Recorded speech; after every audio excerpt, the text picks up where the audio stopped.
দেখুন আজকে কলার খোলা বাটবো।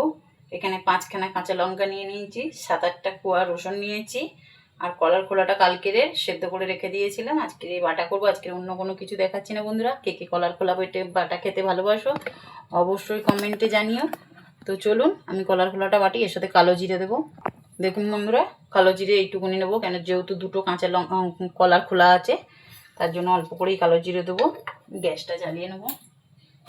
আর আমি এইটা বেগুন ভাজা করেছিলাম, সেই তেলটা ছিল, ওই তেলেতেই আজকে রান্নাটা করব, কেন আলাদা করে কোনো তেল দেবো না। তো চলুন এটা বেটে নিই, বেটে নিয়ে আপনাদের সঙ্গে দেখা হচ্ছে। তো দেখুন বন্ধুরা, কলার খোলাটা বেটে নিয়েছি, কাঁচা লঙ্কা রসুন কালো জিরে দিয়ে বাটা হয়ে গেছে। এটাকে দিয়ে একটা চপ তৈরি করব, সেটাই আপনাদের সঙ্গে শেয়ার করতে এলাম। আর এখানে নিয়েছি একটু ধনেপাতা, হাফ টমেটো কুচিয়ে নিয়েছি, আর 2খানা মিডিয়াম সাইজের পেঁয়াজ কুচিয়ে নিয়েছি, আর এখানে নিয়েছি বেসন। তো চলুন আগে আমি এগুলোকে মিক্স করে নিই। তো দেখুন বন্ধুরা, এটা আমি এর মধ্যে সব ঢেলে নিয়েছি।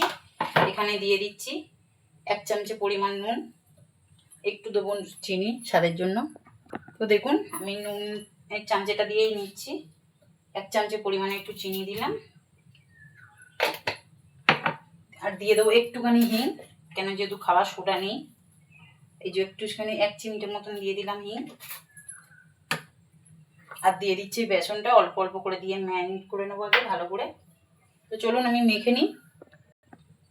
দেখুন বন্ধুরা, আমি এটা ভালো করে মিক্সড করে নিয়েছি। এইভাবে মিশিয়ে নেবেন। কলার বাটা মানে ভাজা খেয়েছেন খোলা, কিন্তু এইভাবে বড়া কে কে খেয়েছেন অবশ্যই আমাকে জানাবেন। আর যারা না খেয়ে থাকলে বন্ধুরা অবশ্যই খেয়ে দেখুন, খুব ভালো হয় খেতে।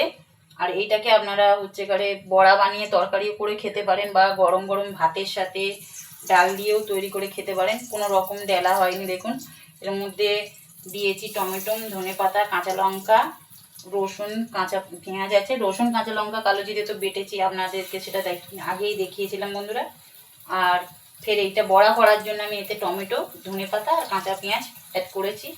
এই বড়াটা এত সুন্দর খেতে লাগে বন্ধুরা, একবার বানিয়ে খেয়ে দেখুন, তাহলে বুঝতে পারবেন জিনিসটা কেমন হচ্ছে। আর আপনাদেরকে দেখাচ্ছি।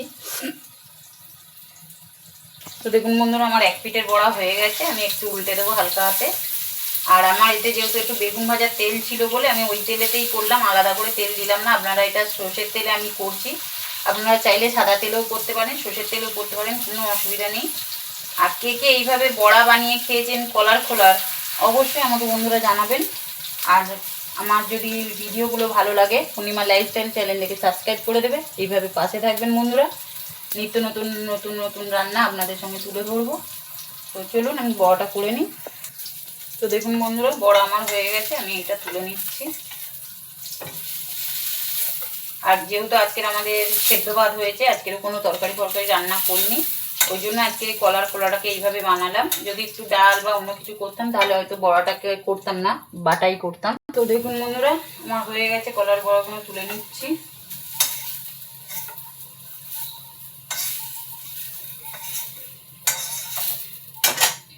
দেখুন কত সুন্দর কলার বড়াগুলো হয়েছে খোলা।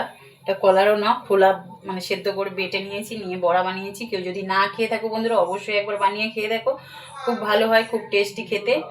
আর এটাকে আপনারা ঝোল করতেও পারেন, বা যেরকমভাবে কোপ্তা বানান সেইভাবেও এটা বানিয়ে খেতে পারেন। তো আমি এটাকে কিছুই করব না, যেহেতু আজকে দাদা সেদ্ধ ভাত খাবে, তার সাথেই বড়াটা খাবে।